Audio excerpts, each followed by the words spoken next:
એ તો પેલા સાંભળજે, આવે ચેક કરજે. નમો અરિયંતાણમ નમો સિદ્ધાણમ નમો આયર્યાણમ નમો વજ્જાયાણમ નમો લોયે સબ સાહુણમ એસો પંચ નમોકારો સ્વભાવ પણાસણો મંગલાણમ ચ સભેસિમ પડમમ હવૈ મંગલમ પડમમ હવૈ મંગલમ. ઓમ શાંતિ શાંતિ શાંતિ. રમણ ભગવાન મહાવીર સ્વામીના ચરણ કમળમાં તથા સદગુરુદેવના ચરણ કમળમાં ઉપકારી સર્વ સંત સતીજીના ચરણ કમળમાં આપણા સૌના ભાવપૂર્વક અવિરામ કોટી કોટી વંદન.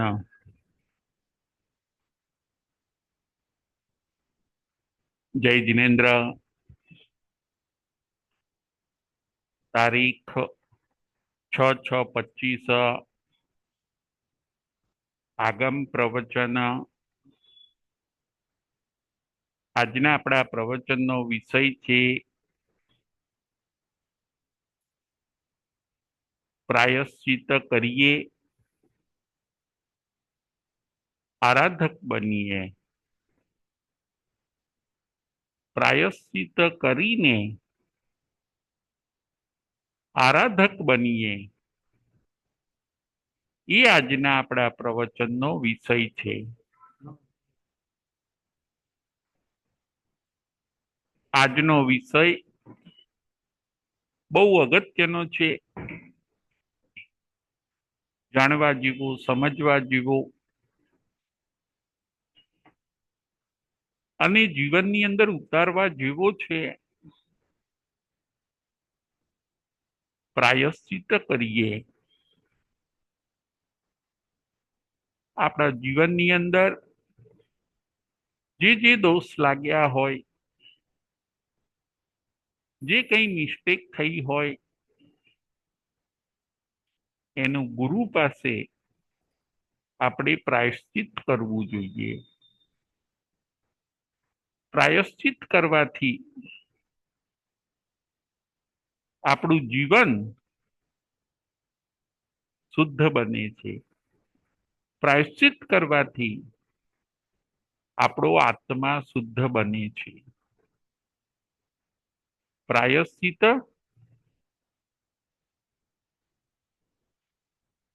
એક ક્લીન કરવાનું કામ કરે છે, આત્માને શુદ્ધ કરવાનું કામ કરે છે.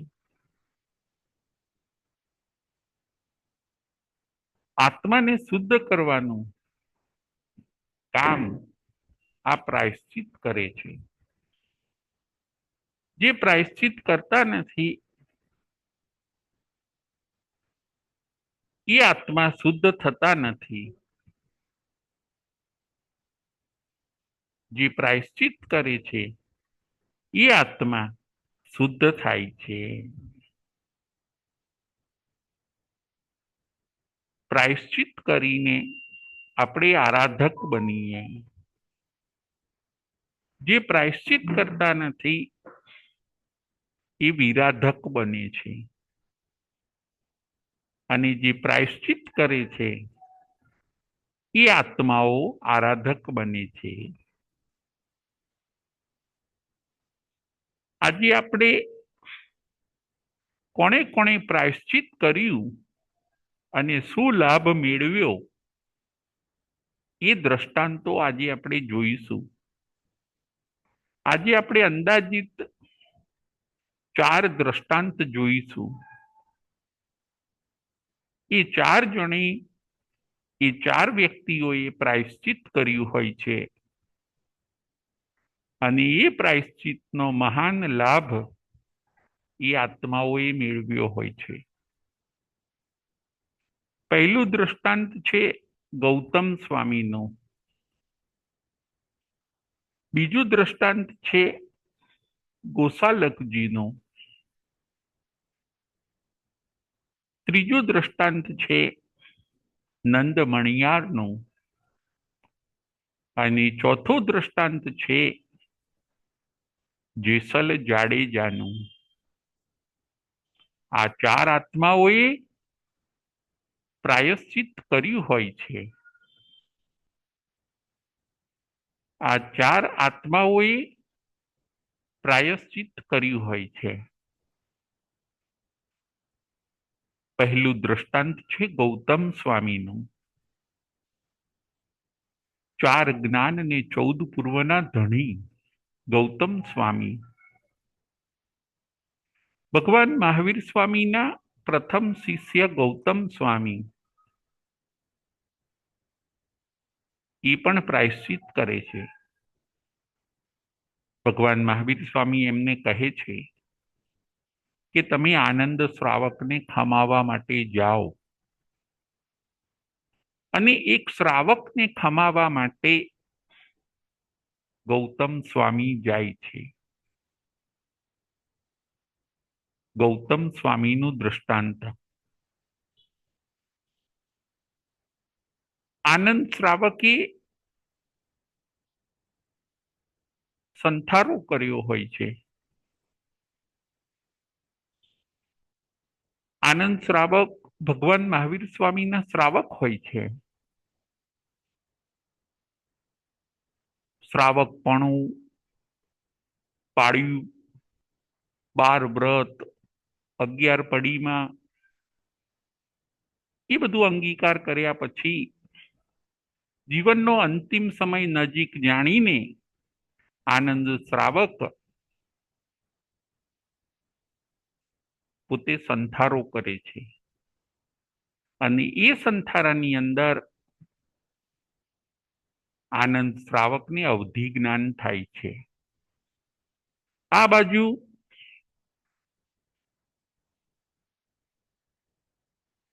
બધા લોકો આનંદ શ્રાવકને સાતા પૂછવા માટે જાય છે. આનંદ શ્રાવકને સાતા પૂછવા જાય. ગૌતમ સ્વામીને પણ એમ થાય છે કે હું પણ આનંદ શ્રાવકને દર્શન આપવા માટે જઉં. ભગવાન મહાવીર સ્વામીની રજા લઈને ગૌતમ સ્વામી આનંદ શ્રાવકને દર્શન આપવા માટે આનંદ શ્રાવકની પૌષશાળા ઉપર જાય છે. આનંદ શ્રાવક રાજી રાજી થઈ જાય છે. ગૌતમ સ્વામી એમના ઘરે પધાર્યા, વંદન નમસ્કાર કરે છે. આનંદ શ્રાવકે સંથારો લીધો છે. ગૌતમ સ્વામી સુખસાતા પૂછે છે. બંને વચ્ચે વાર્તાલાપ ચાલે છે. આનંદ શ્રાવક પહેલો પ્રશ્ન પૂછે છે ગૌતમ સ્વામીને કે હે ભગવાન, શું શ્રાવકને અવધિ જ્ઞાન થઈ શકે? ગૌતમ સ્વામી કહે છે કે હા, શ્રાવકને અવધિ જ્ઞાન થઈ શકે. આનંદ શ્રાવક બીજો પ્રશ્ન પૂછે છે, હે ભગવાન, હું લવણ સમુદ્રમાં 500 યોજન સુધી જોઈ શકું છું, અને નીચે નરકાવાસ સુધી હું જોઈ શકું છું. શું આટલું મોટું અવધિ જ્ઞાન થઈ શકે? ગૌતમ સ્વામી કહે છે, શ્રાવકને અવધિ જ્ઞાન તો થઈ શકે, પરંતુ આટલું મોટું કદાચ થઈ શકતું નથી. માટે હે આનંદ શ્રાવક, તમે કદાચ અસત્ય બોલ્યા, એટલે તમારે પ્રાયશ્ચિત કરવું પડશે. આનંદ શ્રાવક ગૌતમ સ્વામીને કહે છે કે હે સ્વામી, પ્રાયશ્ચિત અસત્યનું હોય, સત્યનું ન હોય. મને જે 500 યોજનનું અવધિ જ્ઞાન થયું છે એ મને સત્ય લાગે છે. પછી હું કેવી રીતે પ્રાયશ્ચિત કરવું. અસત્ય હોય, હું ખોટું બોલ્યો હોઉં તો પ્રાયશ્ચિત કરવું. આનંદ શ્રાવકને વિશ્વાસ છે, એમને જે અવધિ જ્ઞાન થયું છે એના ઉપર એમને વિશ્વાસ છે. ગૌતમ સ્વામી સંકિત કાંક્ષિત થયા. થોડોક વાર્તાલાપ કરીને આ પ્રશ્નની મૂંઝવણ અનુભવતા એ ભગવાન મહાવીર સ્વામી પાસે ગયા. જ્યાં ભગવાન મહાવીર સ્વામી હતા, આનંદ શ્રાવક ત્યાં ગયા, ગૌતમ સ્વામી ત્યાં ગયા. ભગવાનને વંદન નમસ્કાર કરે છે. લાવેલી ગોચરી ભગવાન મહાવીર સ્વામી પાસે મૂકે છે અને ભગવાનને કહે છે કે હે ભગવાન, આનંદ શ્રાવકને જે અવધિ જ્ઞાન થયું છે એ કહે છે મને 500 યોજન સુધીનું હું જોઈ શકું છું, જાણી શકું છું. આ વાત સત્ય છે કે અસત્ય છે? ભગવાન મહાવીર સ્વામી કહે છે,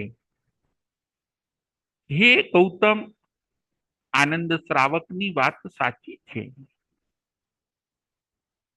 આનંદ શ્રાવકને જે અવધિ જ્ઞાન થયું છે 500 યોજનનું, તે બરાબર છે. એ અસત્ય બોલ્યા નથી. આપે જે કીધું કે શ્રાવકને એટલું ન થઈ શકે, એ વાત તમારી ભૂલ ભરેલી છે. અસત્ય કથન તમારાથી થઈ ગયું છે.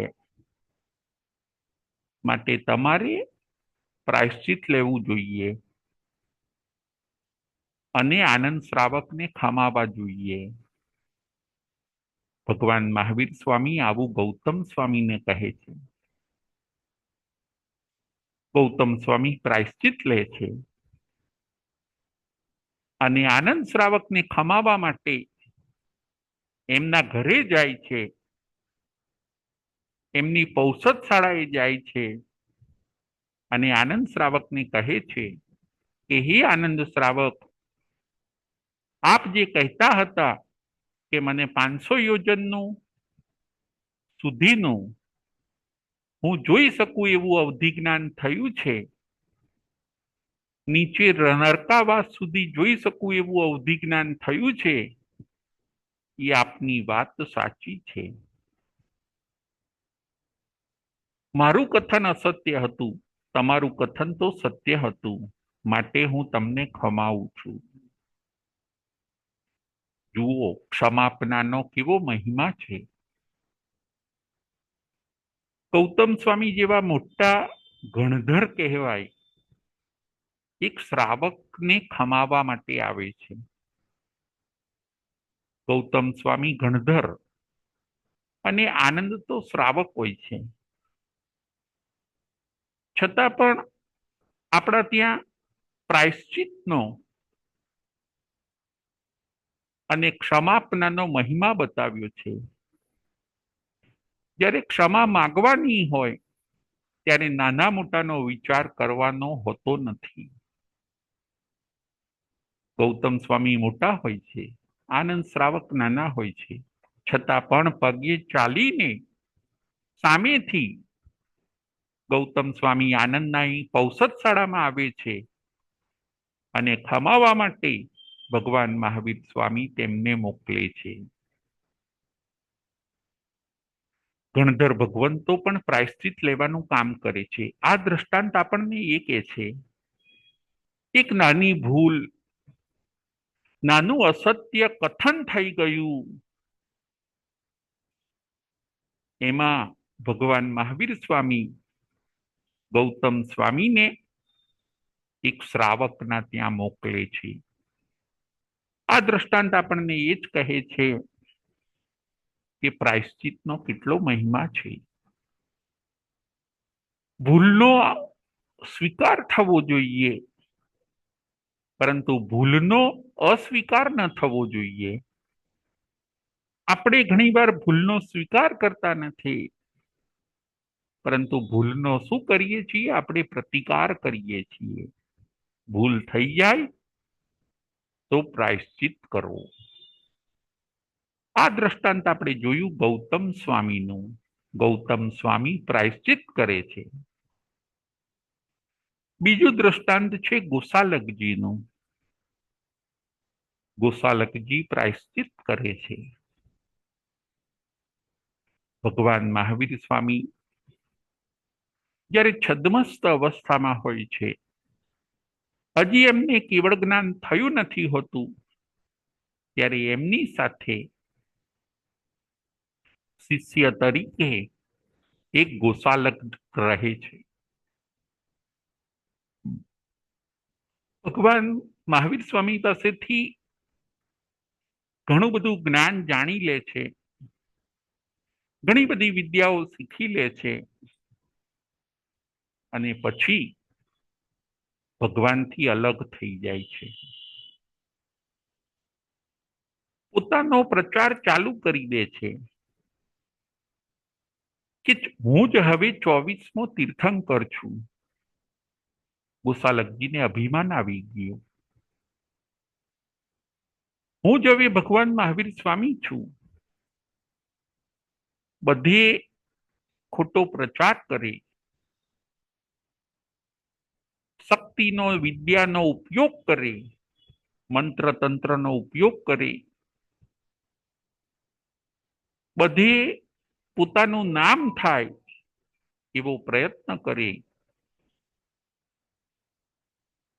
આ ગોસાલકજી ભગવાન મહાવીર સ્વામીથી અલગ થઈને પોતાનો પ્રચાર કરવા લાગ્યા, અને જેની પાસેથી બધું શીખ્યા છે એવા ભગવાન મહાવીર સ્વામી ઉપર દ્વેષ રાખવા લાગ્યા. એમને એમ થયું કે મારી ખરી હકીકત ભગવાન મહાવીર સ્વામી જાણે છે, એટલે એ ગોસાલકજી ભગવાન મહાવીર સ્વામી ઉપર તીવ્ર દ્વેષ રાખતા હોય છે. એકવાર તો એટલો બધો એમને દ્વેષ આવી ગયો કે એમણે ભગવાન મહાવીર સ્વામી ઉપર તેજોલેસ્યા છોડી. ગોસાલક એટલા બધા ગુસ્સામાં આવી ગયા કે એમણે ભગવાન મહાવીર સ્વામી ઉપર તેજોલેસ્યા છોડી. પરંતુ ભગવાનનું પુણ્ય બળ અને અતિશયોના કારણે તેજોલેસ્યા એમને બહુ અસર કરતી નથી, અને એ તેજોલેસ્યા ભગવાનની પ્રદક્ષિણા કરીને પાછી ગોસાલકજીના શરીરમાં જ પ્રવેશી ગઈ. જેને ઉપયોગ કર્યો હોય છે એને જ નુકસાન થયું. એ તેજોલેસ્યા પાછી ગોસાલકજીના શરીરમાં જ પ્રવેશી ગઈ. ગોસાલકજી સમજી ગયા કે હવે હું જીવી નહીં શકું. તેજોલેસ્યાના કારણે આખા શરીરની અંદર ગરમી ગરમી લાગ્યા કરે. હવે મારું મૃત્યુ નિશ્ચિંત છે એ સમજી ગયા કે મારા શરીરમાં તેજોલેસ્યાએ પ્રવેશ કરી લીધો છે. હાથના કર્યા જ હૈયે વાગ્યા. મારું કરેલું મારે જ ભોગવવું પડ્યું. ગોસાલકજી તરત સમજી જાય છે કે હું ખોટો ભગવાન મહાવીર સ્વામીનો દુષ્પ્રચાર કરતો હતો.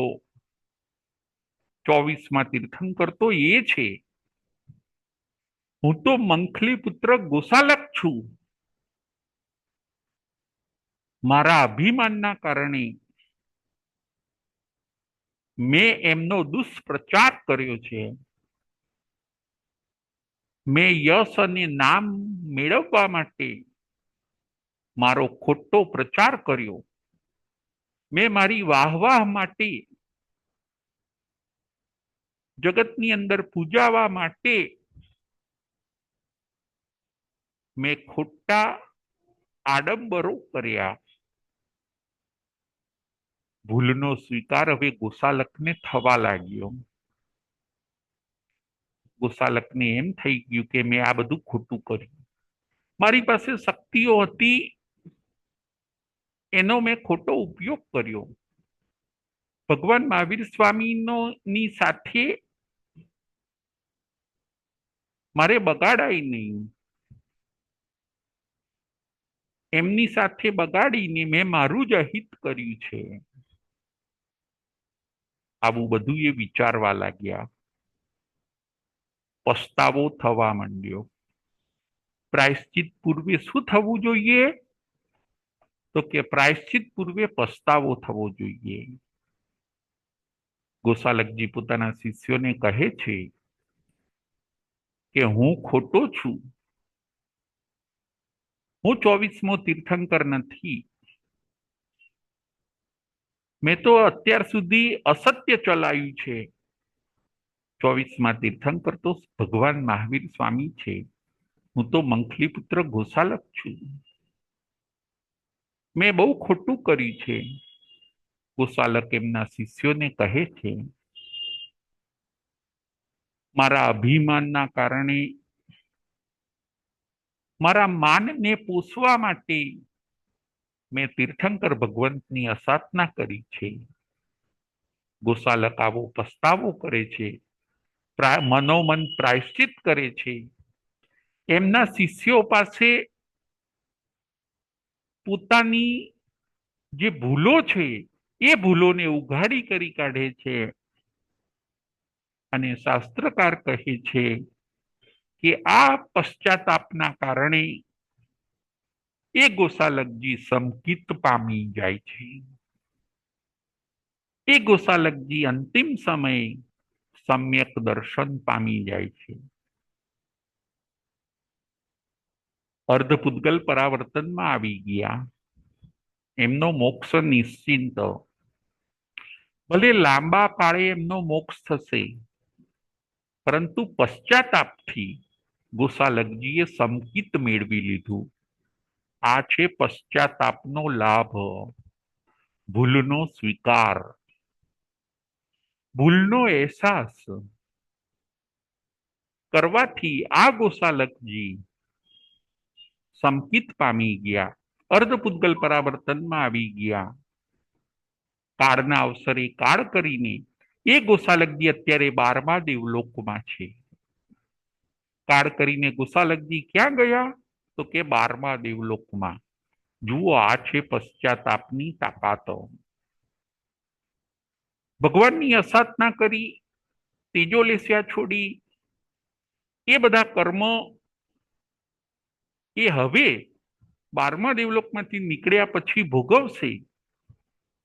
પરંતુ અંતિમ સમયે જે પશ્ચાતાપ કર્યો અને એની અંદર આયુષ્ય પૂરું થઈ ગયું, એમાં એમને 12મો દેવલોક મળી જાય છે. પશ્ચાતાપથી 2 લાભ થયા. એક સંકિતની પ્રાપ્તિ થઈ અને એક 12મું દેવલોક મળી ગયું. આ છે પશ્ચાતાપની તાકાત. ત્રીજું દ્રષ્ટાંત આપણે જોવાનું છે નંદ મણિયારનું. નંદ મણિયાર પોતે શેઠ હોય છે. ભગવાન મહાવીર સ્વામી પાસે 12 વ્રત આદરે છે. 8મ પાખીનો પૌષધ કરે. એકવાર પોસાની અંદર એમને તરસ લાગી. એટલી બધી તરસ લાગી, ગરમીના દિવસો છે, એટલી બધી તરસ લાગી. એમને મનમાં એવો વિચાર આવ્યો કે જેને પાણી નહીં મળતું હોય એની તો શું દશા થતી હશે. માટે હું તો શેઠ છું, મારે એક વાવ બનાવવી જોઈએ, પાણીનો સ્ટોક કરવો જોઈએ, જેના કારણે કોઈને પણ પીવાના પાણીની તંગી ના પડે. પોસામાં ને પોસાની અંદર આવું વિચારે છે. સવારે ઉઠીને પોસો પાડે છે. ઘરે જઈને વાવ બનાવવાનો જે વિચાર હોય છે, વાવ એટલે વેલ સ્ટેપ, એક જાતનો કૂવો જેમાં પગથિયા હોય, વેલ સ્ટેપ. એ વાવ બનાવવાનો સંકલ્પ જે એમને પોસામાં આવ્યો હોય છે, એ પોતે એને મૂર્તિમંત બનાવે છે, માણસોને કામે લગાડ્યા, રાજાની પરમિશન લીધી અને નગરની બહાર સ્ટેપ વેલ બનાવે છે, મોટી વાવ, જ્યાં મુસાફરો આવે, સ્નાન કરે, પાણી પીવે, આરામ કરે, એવી સરસ વાવ બનાવવાની અંદર આનંદ મણિયાર લાગી જાય છે. વ્રતો હવે ભૂલાઈ ગયા. જે ભગવાન મહાવીર સ્વામી પાસે 12 વ્રત લીધા હોય છે, સામાયિક ઔષધ, એ બધા ભૂલાઈ ગયા, એ બધા છૂટી ગયા. વાવ વાવ અને વાવ, મન એમનું વાવમાં જ પરોવાઈ ગયું અને ખૂબ પૈસા નાખીને સરસ વાવ બનાવે છે. ઉંમર થઈ ગઈ, સમય પસાર થઈ ગયો, આલોચના કે પ્રાયશ્ચિત કર્યું નહીં, લીધેલા વ્રતો છૂટી ગયા, એના કારણે નંદ મણિયારના આત્માને નુકસાન થયું. એ નંદ મણિયાર, એ શેઠ કાળ કરીને વાવની આસક્તિના કારણે, વાવની આસક્તિના કારણે એ જ વાવની અંદર એ દેડકો બને છે. આસક્તિ ત્યાં ઉત્પત્તિ. જેવી મતિ એવી આપણી ગતિ.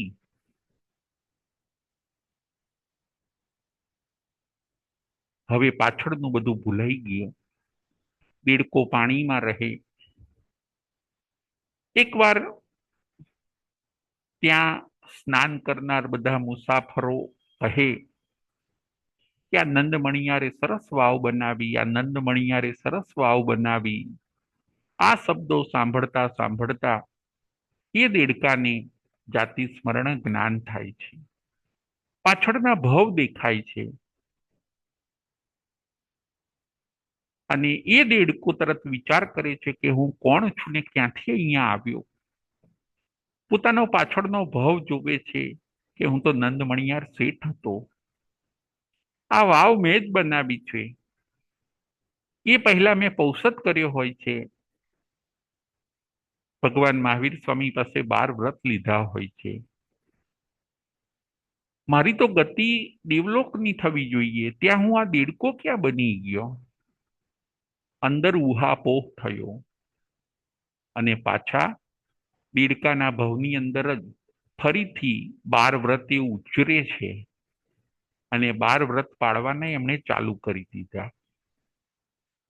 જો હારી ગયેલી બાજી એમણે પાછી જીતમાં ફેરવી દીધી. દેડકાના ભવની અંદર, તિર્યંચના ભવની અંદર 12 વ્રત પોતે આદરી લે છે.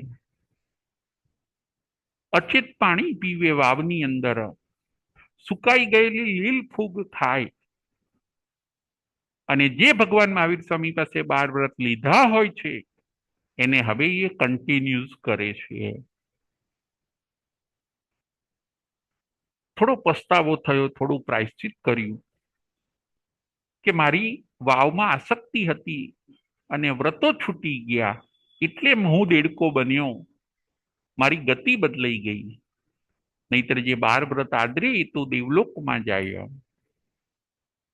નંદ મણિયાર ભૂલનો સ્વીકાર કરે છે. દેડકો એક ભૂલનો સ્વીકાર કરે છે. ભગવાન મહાવીર સ્વામીને યાદ કરી.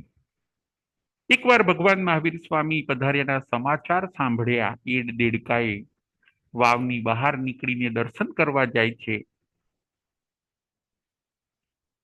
શ્રેણિક રાજાના રથ નીચે આવી જાય છે, પરંતુ ભગવાન મહાવીર સ્વામીના દર્શન કરવાના ભાવના કારણે એ ભાવના કારણે આયુષ્ય પૂરું કરે છે. આયુષ્ય પૂરું કરીને એ પોતે પહેલા દેવલોકમાં દેવ બને છે. ભગવાન મહાવીર સ્વામીના દર્શન કરવાની ભાવના એમની અધૂરી રહે છે, પરંતુ એ જવાના જે શુભ ભાવ હોય છે એની અંદર કાળ કરીને એ શુભ ભાવના કારણે પહેલા દેવલોકના દેવ બને છે. 12 વ્રત દેડકાના ભાવની અંદર ચાલુ કરી દીધા હોય છે. એના કારણે વ્રતનો જેવો પ્રભાવ છે કે એ આપણને સદગતિ આપે છે. એ પોતે પહેલા દેવલોકમાં દેવ બને છે, દેડકો દેવ બને છે. એટલું જ નહીં, એ નંદ મણિયારનો આત્મા હવે ત્યાંથી નીકળીને મહાવિદેહમાં જશે, દીક્ષા લઈને મોક્ષે જશે. નંદ મણિયાર એકાવતારી બને છે. પાછા વ્રતોને કન્ટિન્યુઅસ કર્યા, ભૂલનો સ્વીકાર કર્યો, નંદ મણિયાર એકાવતારી બની ગયા. પશ્ચાતાપની આ છે તાકાતો. આજનો આપણો વિષય છે પશ્ચાતાપ કરીને આરાધક બનીએ. જો પશ્ચાતાપ કરીશું નહીં તો આપણે વિરાધક બનીશું. ચોથું દ્રષ્ટાંત છે જેસલ જાડેજાનું.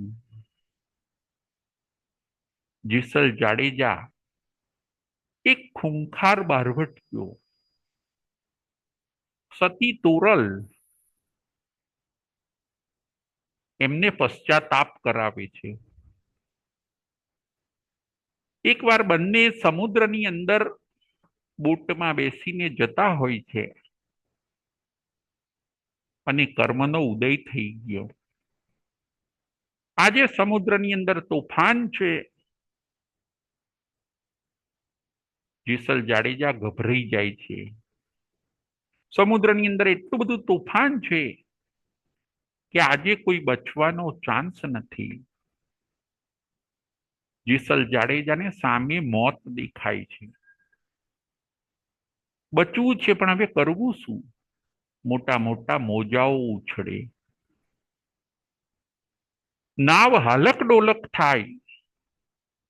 સતી તોરલને કહે છે કંઈક ઉપાય કરો, મારે બચવું છે,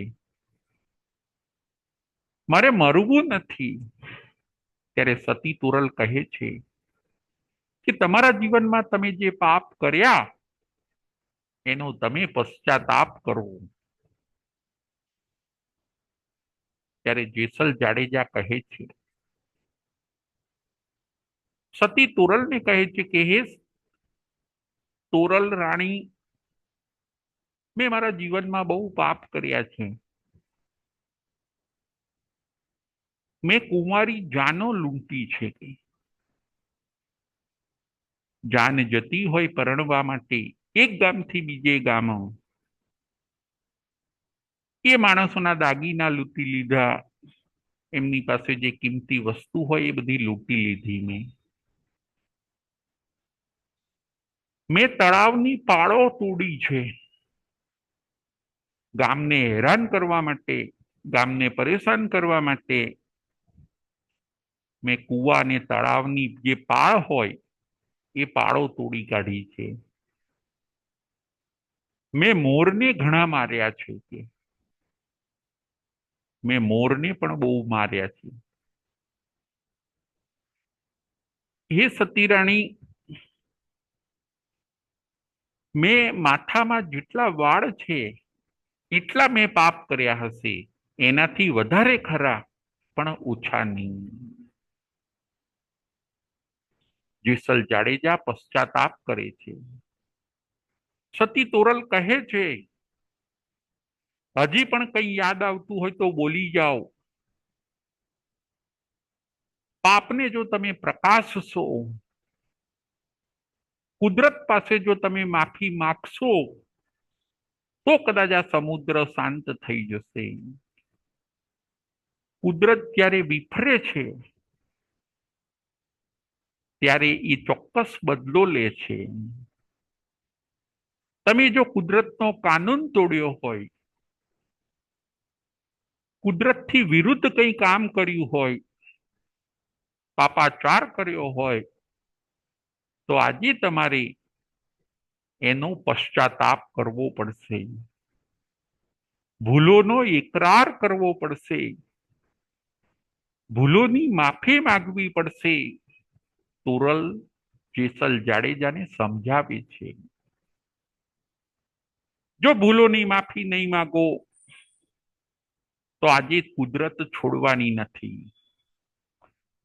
ભગવાનના ઘરે દેર છે પરંતુ અંધેર નથી. કુદરત અને કર્મ બદલો લે છે જ. તોરલ જેસલને સમજાવે છે અને જેસલ જાડેજા બધા પાપોનો ઇકરાર કરી જાય છે કે મેં કુંવારી જાનો લૂંટી, કુવા અને તળાવની પાળો તોડી, મેં મોર બાંધ્યા, મેં મોરને માર્યા, જેટલા માથામાં વાળ છે એનાથી પણ અધિક મેં કાળા કામ કર્યા છે. જ્યારે જેસલ જાડેજા આ બધો ઇકરાર કરે છે ત્યારે સમુદ્ર શાંત થઈ જાય છે. સમુદ્ર શાંત થઈ જાય છે. જેસલ જાડેજાને હવે જીવ હેઠો બેઠો.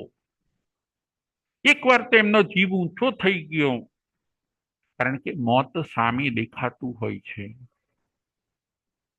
એમને એમ થયું કે ઓહો, મેં મારું બધું પાપ પ્રકાશ્યું, મેં ખરા હૃદયથી પશ્ચાતાપ કર્યો, તો આ પાછું મને જીવત દાન મળ્યું. જેસલ જાડેજા સુધરી જાય છે. જેસલ જાડેજાના જીવનમાં ટર્નિંગ પોઈન્ટ આવી જાય છે. લૂંટફાટનો ધંધો છોડીને એ પોતે એક સાહુકાર બની જાય છે. પશ્ચાતાપની તાકાતો કુદરતે માફ કરી દીધું. સમુદ્ર શાંત થઈ ગયો. ફરીથી જેસલ જાડેજાને જીવવાનો એક ચાન્સ આપ્યો. આ છે પશ્ચાતાપની તાકાતો. 4 દ્રષ્ટાંત આજે આપણે જોયા.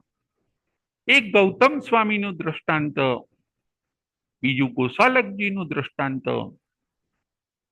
ત્રીજું નંદ મણિયારનું દ્રષ્ટાંત અને ચોથું જેસલ જાડેજાનું દ્રષ્ટાંત. ગૌતમ સ્વામી મોક્ષે ગયા. ગોસાલકજીએ પરિત સંસાર કર્યો, અર્ધપુદ્ગલ પરાવર્તનમાં આવી ગયા. નંદ મણિયાર એકાવતારી બની ગયા અને જેસલ જાડેજા સાહુકાર બની ગયા. આ છે પશ્ચાતાપની તાકાતો. આપણાથી પણ જે ભૂલ થઈ હોય એનો આપણે ગુરુ પાસે પ્રાયશ્ચિત લેવું જોઈએ.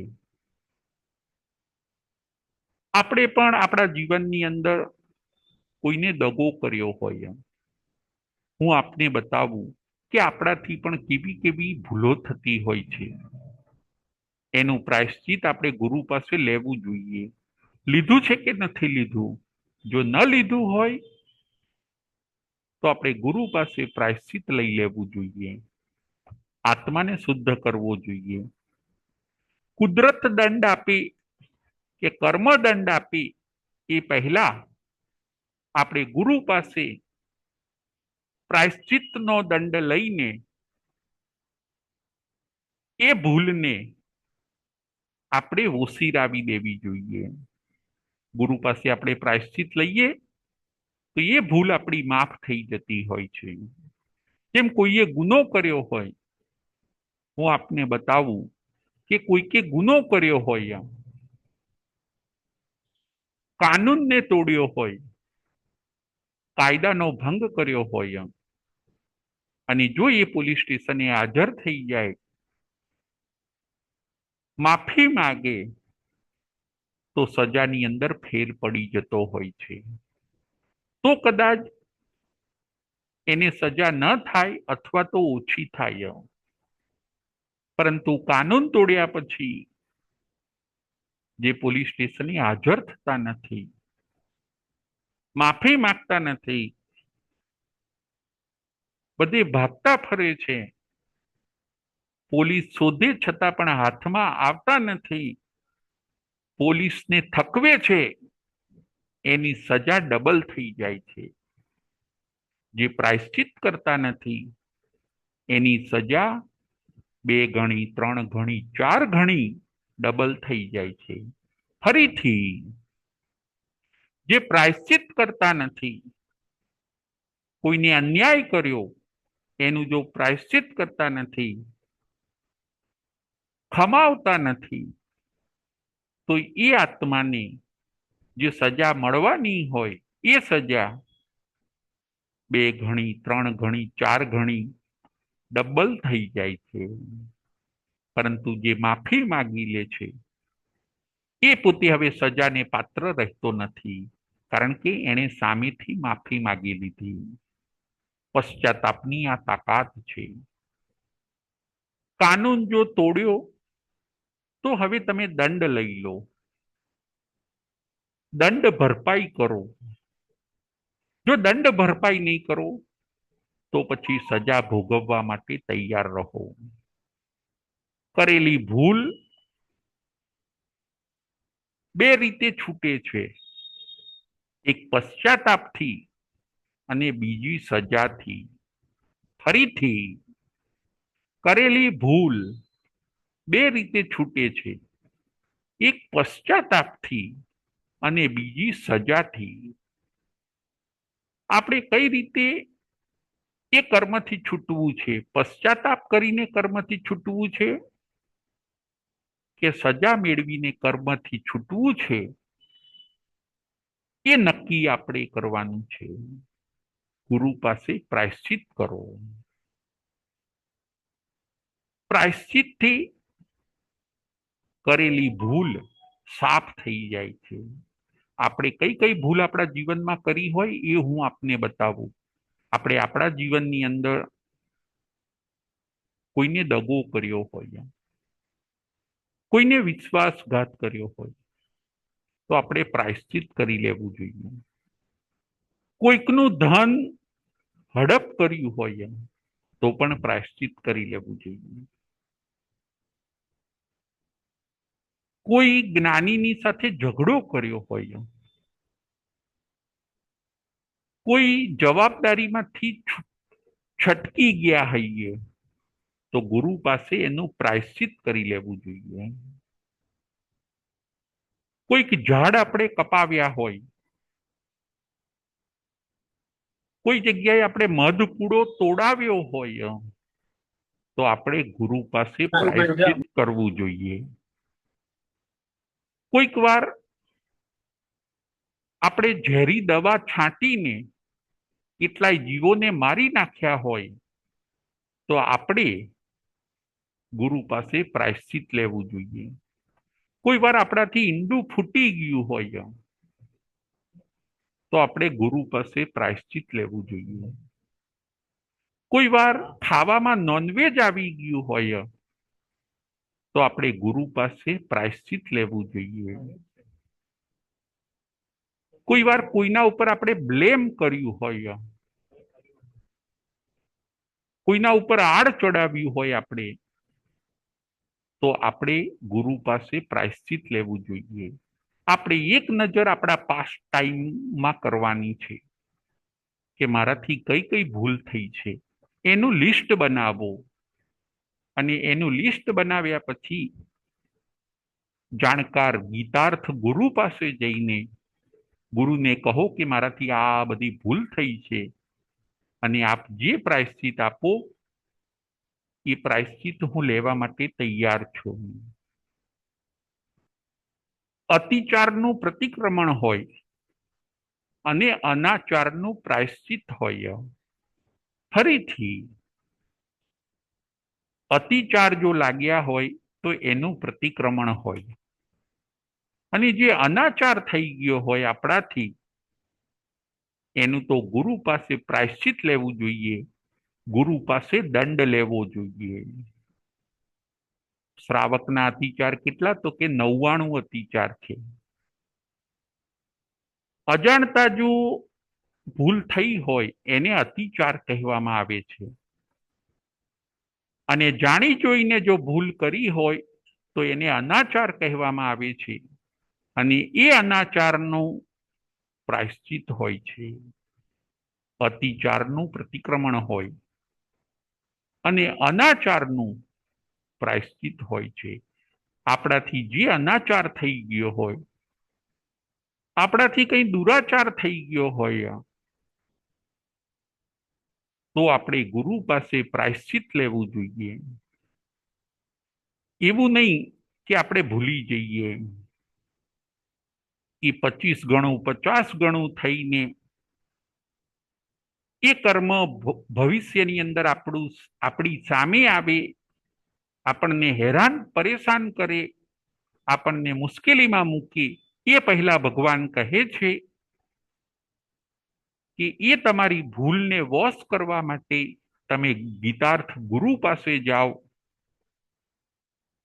જેમ તમે શરીરનો રોગ હોય એની દવા લેવા માટે ડોક્ટર પાસે જાઓ છો, એવી જ રીતે તમે તમારા આત્માને શુદ્ધ કરવા માટે જ્ઞાની ગુરુ ભગવંત પાસે જઈને તમે પ્રાયશ્ચિત કરો. ગૌતમ સ્વામીએ પણ પ્રાયશ્ચિત કર્યું. આપણે પહેલા જ 4 દ્રષ્ટાંત જોયા. ગૌતમ સ્વામીએ પણ પ્રાયશ્ચિત કર્યું અને મોક્ષે ગયા. ગોસાલકજીએ પણ પ્રાયશ્ચિત કરીને સંકિત મેળવી લીધું. નંદ મણિયારે પણ પ્રાયશ્ચિત કરીને દેડકામાંથી એકાવતારી બની ગયા. જેસલ જાડેજા પણ પ્રાયશ્ચિત કરીને કુદરતને શાંત કરે છે, કુદરતની માફી માગી લે છે, અને પોતે લૂંટફાટનો ધંધો છોડીને એક સાહુકાર બની જાય છે. આપણા જીવનમાં જે જે ભૂલ થઈ હોય એનું આપણે ગુરુ પાસે પ્રાયશ્ચિત લેવું જોઈએ. શાસ્ત્રોમાં પ્રાયશ્ચિત બતાવી છે કે એક કીડી જો આપણાથી મરી ગઈ હોય તો એક કીડીનું પ્રાયશ્ચિત છે એક સાથે 3 સામાયિક કરવાની. એક કીડીનું પ્રાયશ્ચિત શું? એક કીડી જો આપણાથી મરી ગઈ હોય તો એ તેઇન્દ્રિય જીવ છે. એક સાથે આપણે 3 સામાયિક કરીએ તો એ પાપમાંથી આપણને મુક્તિ મળે છે. એક કીડી મરી ગઈ હોય તો 3 સામાયિક કરવાની. એક માખી કે મચ્છર જો આપણાથી મરી ગયો હોય તો એક સાથે 4 સામાયિક કરવાની. એ છે પ્રાયશ્ચિત.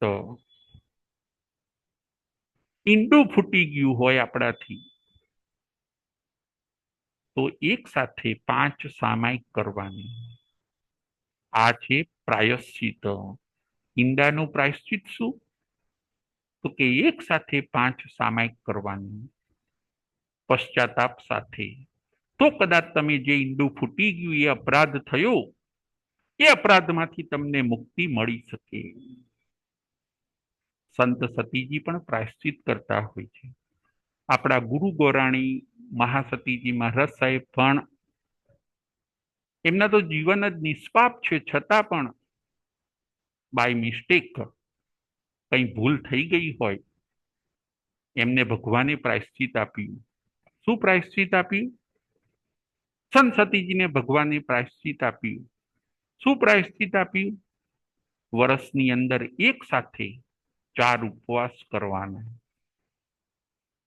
ભલે કદાચ ભૂલ થઈ છે, નથી થઈ, છતાં પણ ભગવાને કીધું કે આખા વર્ષની અંદર સંત સતીજીએ પ્રાયશ્ચિત રૂપે 4 ઉપવાસ કરવાના ને કરવાના. પ્રાયશ્ચિત કરો, આત્માને વિશુદ્ધ કરો. અંતિમ સમયે સાધુ સંતો પોતાના અંતિમ સમયે જ્યારે એમનો કાળધર્મનો પ્રસંગ નજીક આવે ત્યારે પણ એ અંતિમ સમયે પ્રાયશ્ચિત લે છે. એ પ્રાયશ્ચિતને કહેવામાં આવે છે છેદ પ્રાયશ્ચિત. સંસતીજીને એમ લાગી કે હવે આપણે જીવી શકીએ એમ નથી, તો એમના ગુરુ પાસે એ છેદ પ્રાયશ્ચિત લે છે. 6 મહિનાનો છેદ, 6 મહિનાની દીક્ષા ઓછી ગણવાની. એ પ્રાયશ્ચિત આપીને એમના આત્માને અહીંયા જ શુદ્ધ કરવામાં આવે છે.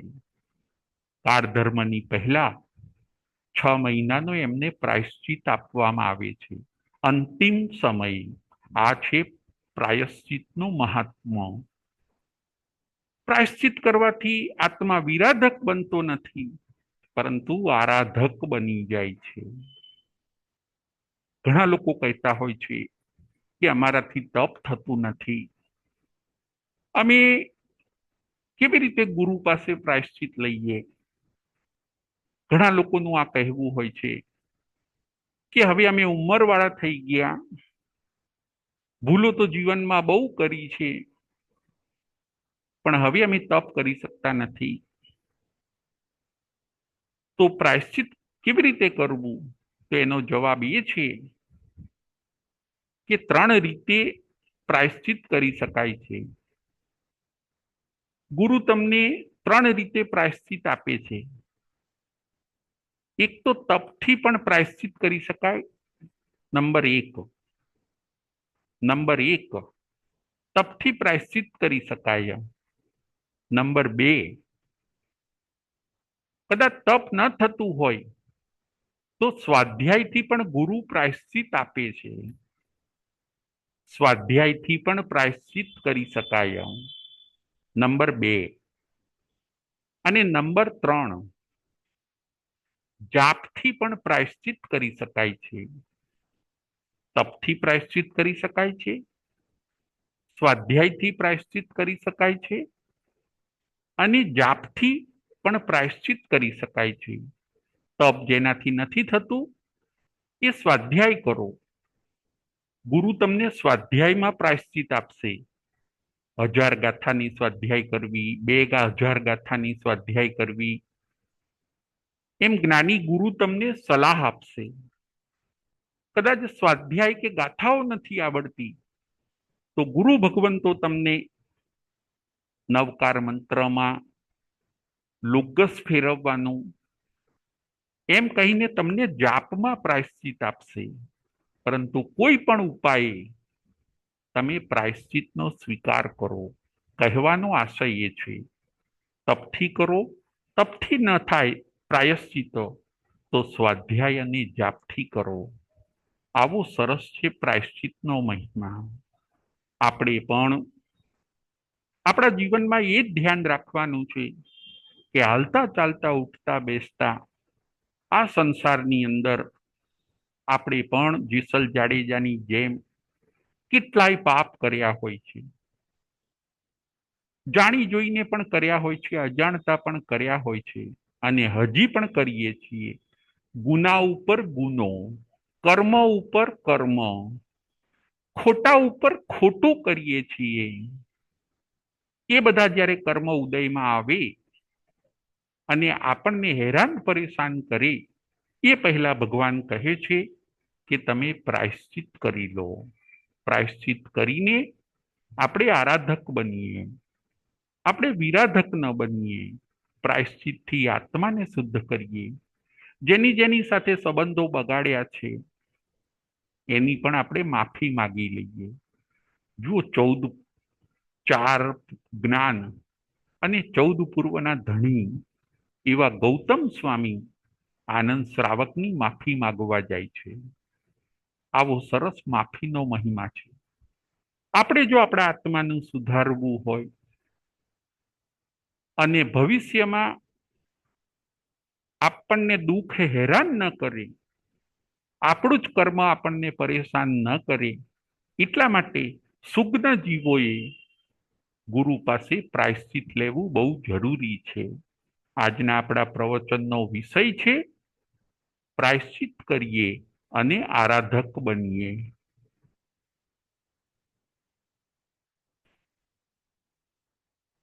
પ્રશ્નોત્તરી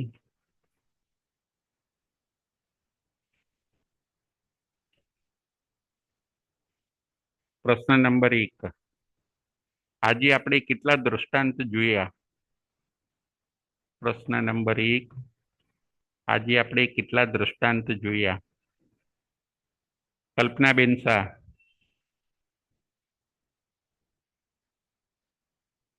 જય જીનેન્દ્ર. જય જીનેન્દ્ર. આજે આપણે 4 દ્રષ્ટાંત જોયા. પેલું ગૌતમ સ્વામી, બીજું ગોસાલક, ત્રીજું નંદમણિયાર અને ચોથું જેસલ જાડેજા. બહુ સરસ, બહુ સરસ. બીજો પ્રશ્ન. ગૌતમ સ્વામી કોને ખમાવવા માટે જાય છે? ગૌતમ સ્વામી કોને ખમાવવા માટે જાય છે? સુધીરભાઈ શાહ.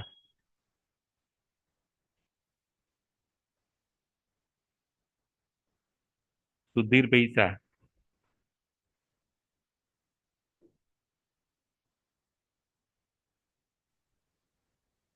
હોતું નથી. હા, જય જીનેન્દ્ર. જય જીનેન્દ્ર. ગૌતમ સ્વામી આનંદ શ્રાવકને ખમાવા જાય છે. બહુ સરસ, બહુ સરસ. આગળનો પ્રશ્ન. સંત સતીજી અંતિમ સમયે પ્રાયશ્ચિત લે છે, તે પ્રાયશ્ચિતનું નામ શું? સંત સતીજી અંતિમ સમયે જે પ્રાયશ્ચિત લે છે એનું નામ શું? બકુલાબેન શાહ.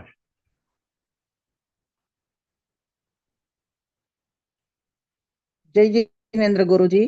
જય જીનેન્દ્ર. છેદ ચારિત્ર. છેદ છેદ પ્રાયશ્ચિત. પ્રાયશ્ચિત. છેદ પ્રાયશ્ચિત. બહુ સરસ, બહુ સરસ. આગળ. ગોસાલકજી પશ્ચાતાપથી કયા 2 લાભ મેળવે છે? ગોસાલકજી પશ્ચાતાપથી કયા 2 લાભ મેળવે છે?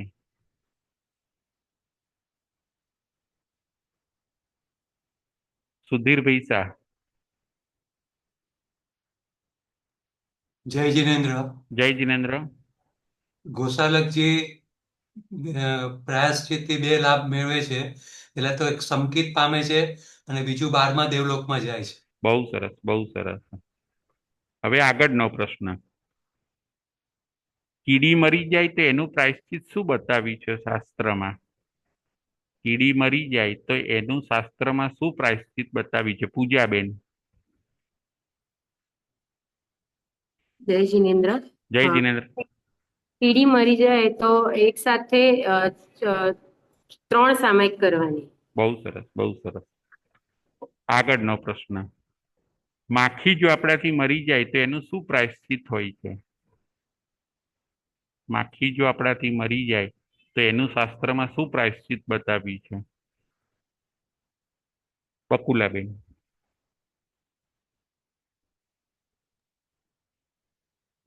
જય જીનેન્દ્ર ગુરુજી. જય જીનેન્દ્ર. માખી જો મરી જાય તો એકી સાથે 4 સામાયિક કરવાનું પ્રાયશ્ચિત બતાવ્યું છે. બહુ સરસ, બહુ સરસ. આપણાથી કયા કયા આગળનો પ્રશ્ન. આપણાથી કયા કયા પાપ લાઈફમાં થયા હોય તો એનું પ્રાયશ્ચિત કરવું જોઈએ? આપણાથી લાઈફમાં કયા કયા પાપ થયા હોય તો એનું પ્રાયશ્ચિત કરવું જોઈએ? કલ્પનાબેન. જય જીનેન્દ્ર. જય જીનેન્દ્ર. આપણાથી 3 રીતે પ્રાયશ્ચિત લઈ શકાય. પેલું તપથી, બીજું સ્વાધ્યાયથી અને ત્રીજું જાપથી. જાપથી. બરાબર છે. પ્રાયશ્ચિત 3 રીતે લઈ શકાય. તો તપથી, સ્વાધ્યાયથી અને જાપથી. બહુ સરસ, બહુ સરસ. હવે આગળનો પ્રશ્ન. જેસલ જાડેજા તોરલને કયા કયા પાપ ગણાવે છે? જેસલ જાડેજા તોરલને કયા કયા પાપ ગણાવે છે?